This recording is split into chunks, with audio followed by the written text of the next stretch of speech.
Bienvenidos nuevamente, espero que se encuentren bien. El día de hoy vamos a desarrollar el tema de aceleración constante e introducción al tiro parabólico o lanzamiento de proyectiles. Definamos lo que es primero aceleración constante. Lo vamos a hacer gráficamente, ¿verdad? Decimos que la aceleración constante es observable el día a día. Si vamos en un automóvil, ya sea propio o un público, entonces decimos que si vamos en un automóvil y tenemos una velocidad inicial, ¿verdad? Empezamos con una velocidad inicial. Hay un desplazamiento de cierto tiempo y tenemos una velocidad final diferente, ¿verdad? Y al transcurso de un cierto tiempo hemos cambiado de aceleración, ¿verdad? Entonces, ojo, y muy importante aquí puede haber una aceleración positiva o una aceleración negativa.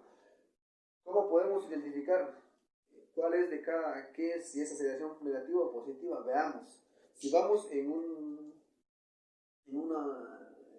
automóvil, ahí está libre el paso y uno acelera para ir más rápido. Esa es una aceleración positiva. Pero llega un momento en donde frenamos por X razón, ¿verdad? Vamos frenando poco a poco, entonces eso ya es una aceleración negativa o llamada desaceleración, ¿verdad? Entonces vamos a ver ejemplos de cómo se da la aceleración constante en un plano. Entonces vamos a ver ahorita en esta gráfica, que esto lo podemos llamar un plano cartesiano, ¿verdad? Esto va para abajo y esto va hacia la izquierda, pero dejémoslo así porque a partir del cero se encuentra un objeto y se mueve, llamémoslo un automóvil. ¿Cómo es que aumenta el tiempo y también el desplazamiento cuando tiene una aceleración constante? Y decimos que si parte de aquí, ¿verdad? El eje Y siempre es la distancia, está dado en metros. Y en el X siempre vamos a tener el tiempo dado en segundos. Si se viene, ¿verdad? Y graficamos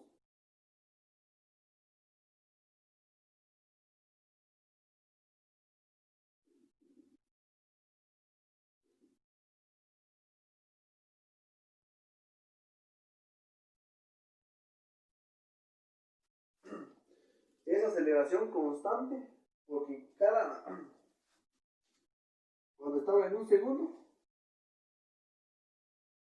iba a 2 metros, ¿verdad? Y cuando llega a 16, solo que aquí la gráfica no me dio.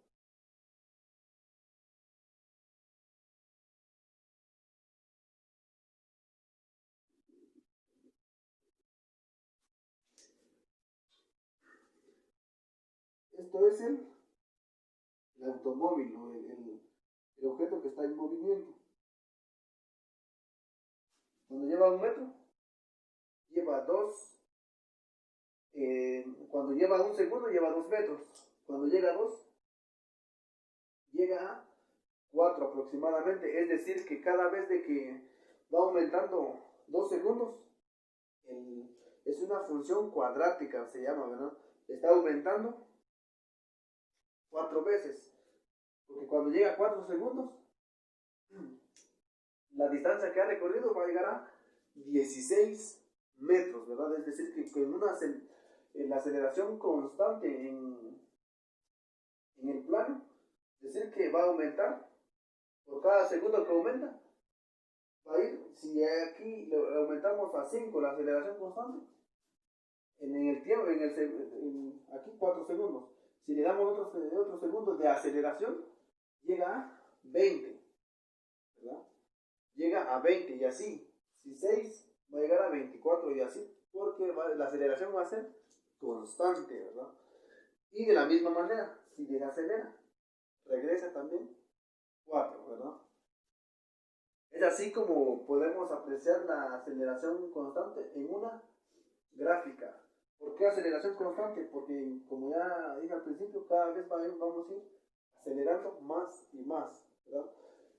Siempre se va a ir constante, ¿no? Acelerando, ya sea positivo o negativo, pero siempre acelerando, entonces por eso es constante, ¿verdad? Ahorita vamos a, espero que haya quedado claro este tema. Ahorita nos vamos a meter a lo que es el tiro parabólico, o al movimiento parabólico o de proyectiles.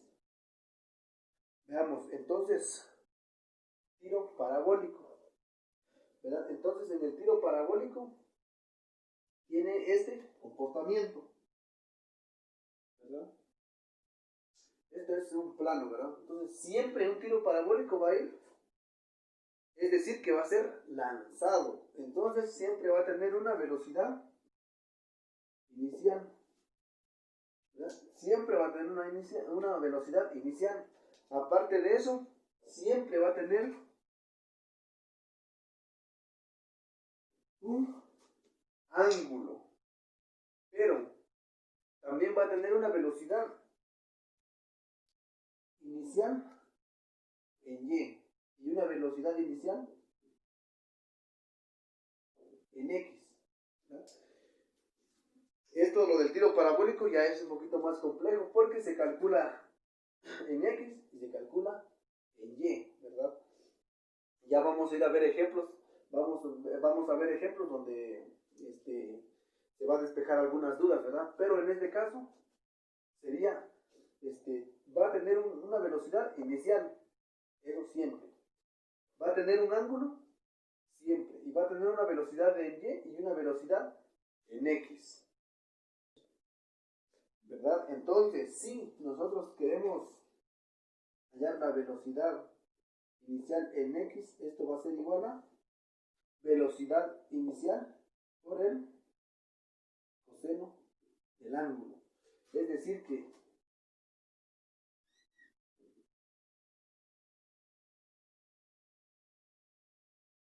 se lanza el objeto y se desplaza de esta manera, ¿verdad?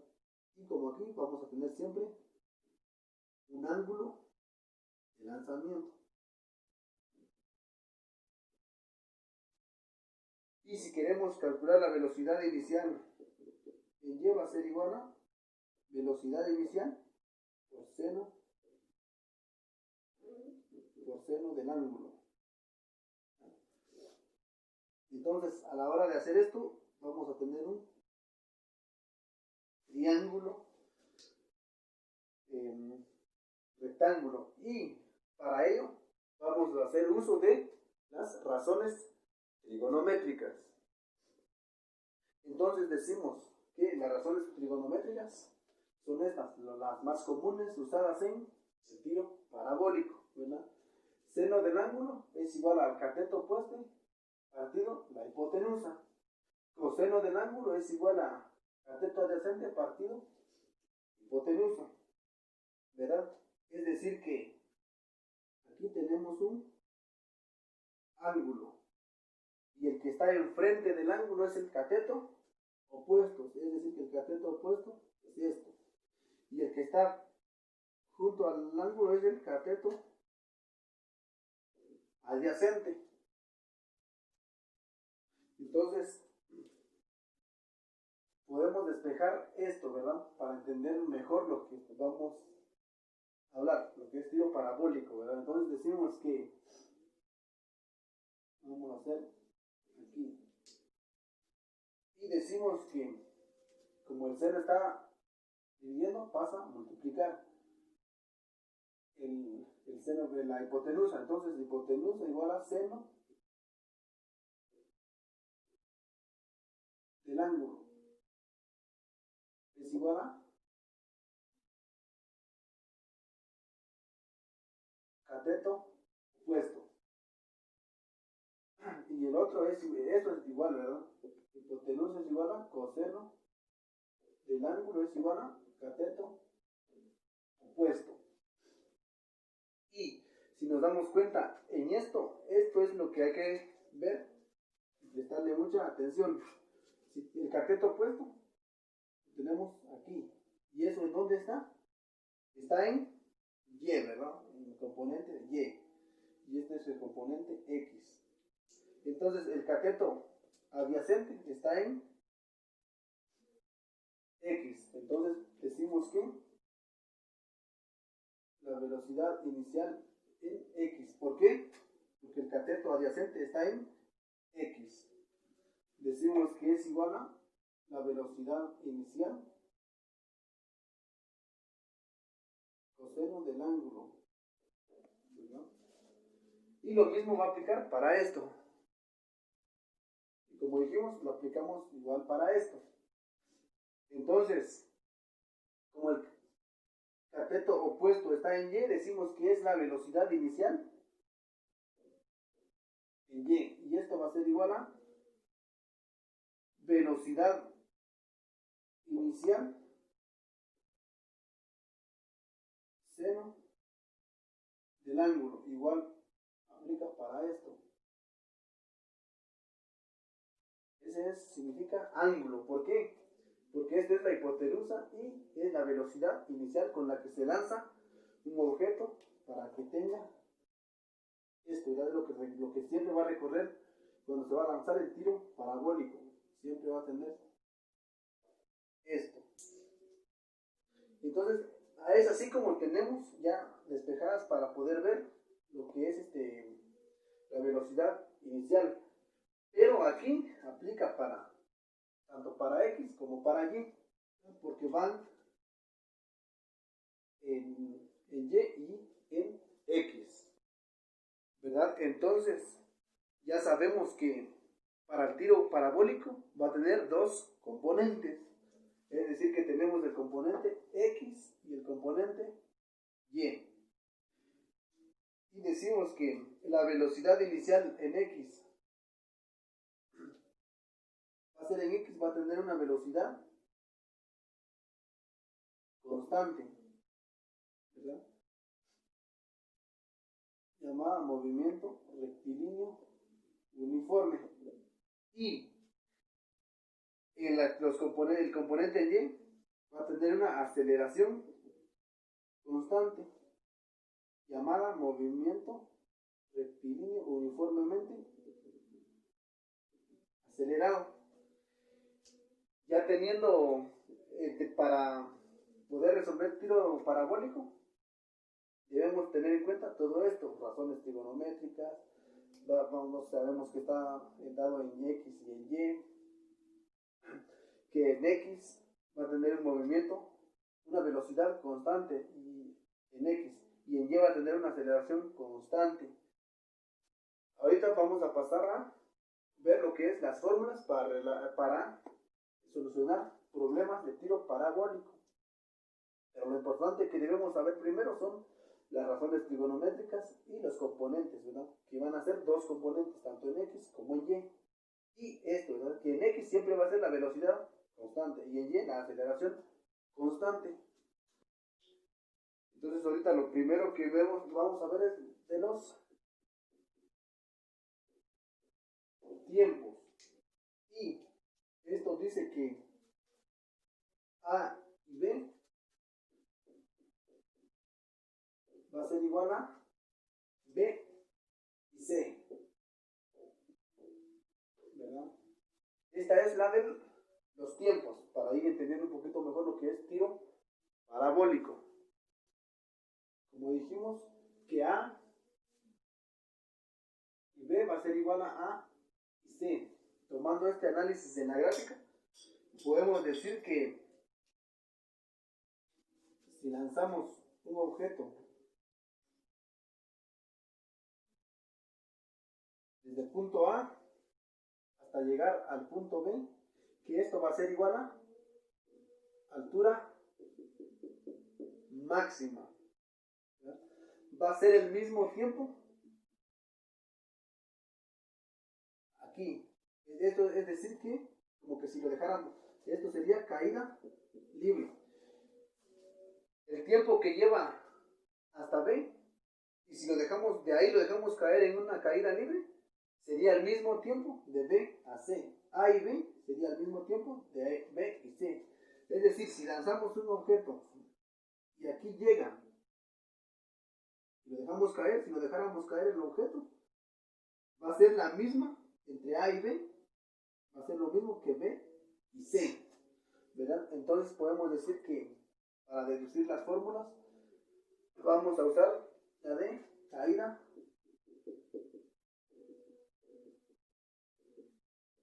libre, ¿verdad? Donde dice que la velocidad es igual a gravedad por tiempo, ¿verdad? Entonces aquí despejamos para el tiempo. La gravedad está multiplicando, pasa del otro lado, dividiendo. Entonces decimos que el tiempo va a ser igual a velocidad partido gravedad. Y entonces decimos que el tiempo en la altura máxima,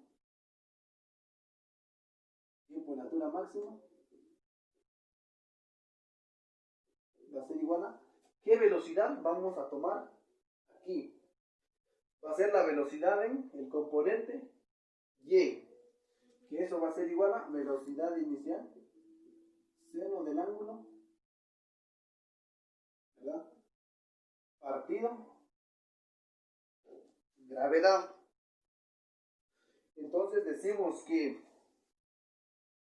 si lanzamos el objeto al llegar a la altura máxima, de la altura máxima, y para lanzar el objeto de ahí, va a ser el mismo. Ya tenemos el tiempo para la altura máxima, que es velocidad inicial del seno del ángulo partido gravedad. Como podemos ver, aquí siempre hay un ángulo, ¿verdad?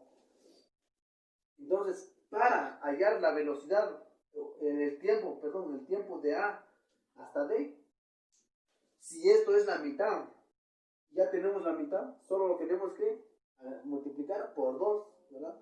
Entonces, el tiempo total va a ser igual a 2 veces la velocidad inicial de seno del ángulo partido gravedad.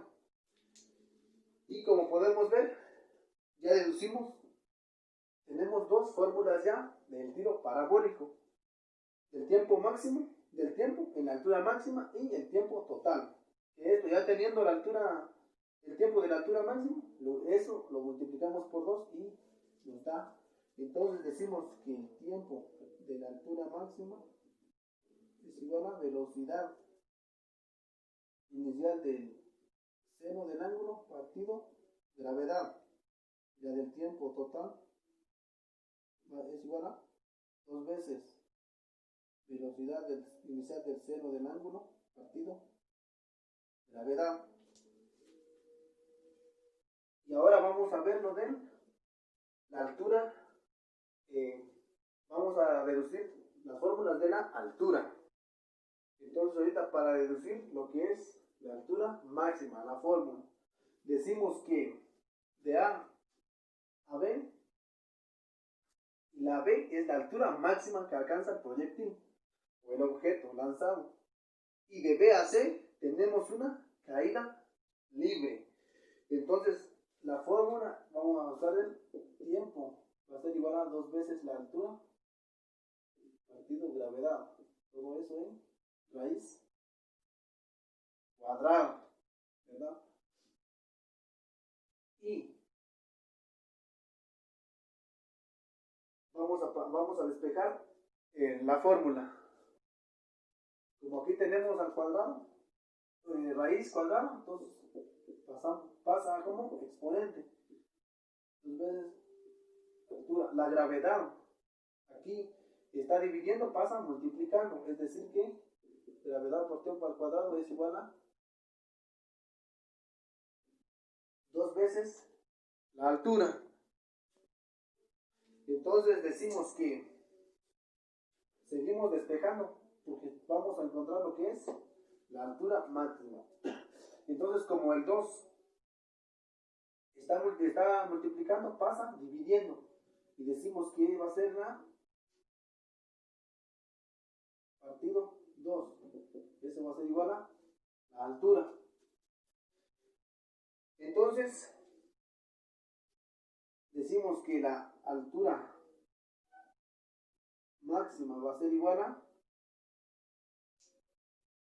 la gravedad por el tiempo al cuadrado. Entonces, esto, ¿verdad? Entonces decimos que la altura máxima va a ser la gravedad dividido 2 por el tiempo al cuadrado. Y el tiempo va a ser en la componente y. Entonces tenemos la velocidad por el seno del ángulo.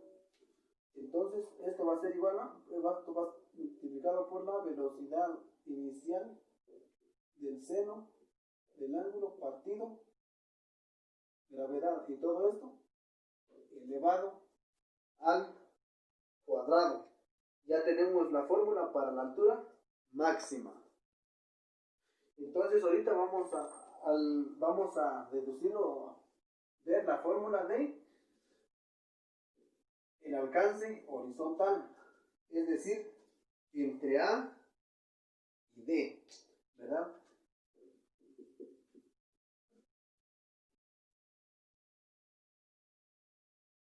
Alcance horizontal. Y entre A y D es un movimiento rectilíneo uniforme, ¿verdad? Y está dado en la componente X y la velocidad va a ser constante. Entonces aquí, como tenemos un movimiento rectilíneo uniforme, decimos que la velocidad va a ser igual a distancia partido tiempo. Y como queremos saber lo que es la distancia, ¿verdad? Entonces escribimos velocidad, lo que está aquí, y como tiempo está dividiendo, pasa multiplicando, y esto va a ser igual a la distancia, ¿verdad? Y la velocidad es en el componente X, entonces va a ser velocidad inicial del coseno del ángulo, y el tiempo va a ser la del tiempo total, ¿verdad? No solo la del tiempo cuando llega a la altura máxima, sino vamos a hablar del tiempo total. Entonces, la distancia va a ser igual a la velocidad en X, que es velocidad inicial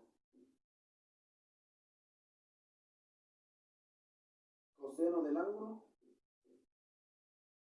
por el tiempo. El tiempo es igual a, el tiempo total es igual a 2 veces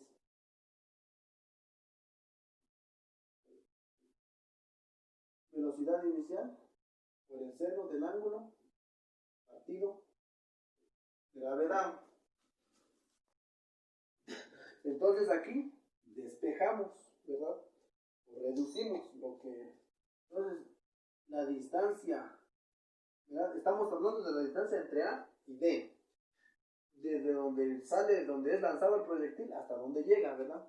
Eso va a ser igual a 2 veces. Y aquí tenemos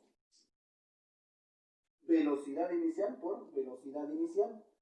Entonces, 2 veces velocidad inicial al cuadrado por coseno del ángulo por seno del ángulo, todo esto partido la gravedad. Entonces ya tenemos despejada y ahora ya podemos usar esto para hallar la distancia. No es tan complicado, solo es cuestión de que podamos ver el problema, analizarlo, interpretarlo y ver qué datos nos dan, ¿verdad? Veamos, ahorita vamos a verlo para la altura máxima. Esto va a ser cuando tenemos un ángulo de 45, ¿ya? Solamente de 45, porque va a variar. Si es menos, no se va a poder, no va a tener una altura máxima. Y cuando tenga un ángulo de 45, entonces ese proyectil o ese objeto va a tener una altura máxima. Entonces la altura o el alcance, verás que algunos lo llaman alcance. El alcance máximo es cuánto tiempo va a llegar para llegar a una altura máxima y regresar. Y eso, alcance o altura máxima, va a estar dado en velocidad inicial al cuadrado partido gravedad. Y tenemos la otra fórmula, ¿verdad? Que es el alcance máximo es igual a velocidad inicial al cuadrado partido gravedad. Entonces ahorita vamos a ver las fórmulas para la velocidad en un tiempo t. Es decir, que si queremos calcular la velocidad de aquí hacia aquí, ¿verdad? Y como podemos ver,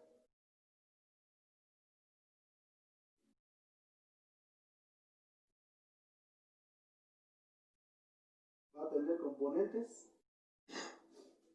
en X y en Y, ¿verdad? Y aquí está formando un triángulo rectángulo. Entonces aquí tenemos velocidad en X. Y para hallar la velocidad en un tiempo t, es decir, que en cualquiera de estos puntos siempre va a formar un triángulo rectángulo. Entonces aplicaremos el teorema de Pitágoras, ¿verdad? Y decimos que como estamos hallando la velocidad, va a ser igual a raíz cuadrada de velocidad en Y más raíz cuadrada de velocidad en X al cuadrado, ¿verdad? Entonces decimos que como tenemos, siempre se va a hacer un triángulo rectángulo, entonces aplicamos el teorema de Pitágoras, pero con la velocidad de y al cuadrado, velocidad inicial de y al cuadrado y velocidad inicial en x al cuadrado. Y decimos que la velocidad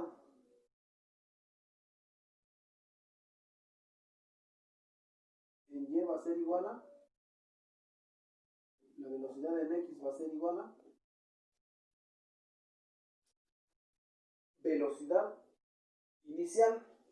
Entonces tenemos que velocidad inicial por coseno del ángulo y la velocidad final en y tenemos esta otra fórmula, ¿verdad? Que es velocidad inicial menos gravedad por tiempo. Entonces la velocidad de y va a ser igual a velocidad inicial por seno, ¿verdad? Velocidad inicial por seno del ángulo menos la gravedad por el tiempo. Y es así como ya tenemos las velocidades para elevarlos al cuadrado. Es decir, que la velocidad en x va a ser la velocidad inicial por el coseno del ángulo elevado al cuadrado, más la velocidad en y va a ser la velocidad inicial del seno del ángulo menos la gravedad por el tiempo, y eso elevado al cuadrado. Lo sumamos eso, después le sacamos la raíz cuadrada, ¿verdad? y entonces vamos a tener la velocidad en un tiempo t, es decir, que podemos calcularlo, la velocidad aquí, mientras dure el trayecto o la trayectoria del objeto lanzado, ¿verdad? No se preocupen, no es cosa tan difícil, solo es comprensión de muchos términos, ¿verdad? Porque aquí ya hablamos de teorema de Pitágoras, ya incluye velocidad en X y en Y, pero no es tan complicado, ¿verdad? Solo es cuestión de que se practique mucho. Yo siempre he dicho que practicando y practicando se llega y se entiende mejor. Y para la resolución en problemas de física, importante el análisis. Si es posible, dibujar lo que nos piden y tomar en cuenta los datos e interpretar qué es lo que nos piden, ¿verdad? Eso es todo, espero que hayan entendido.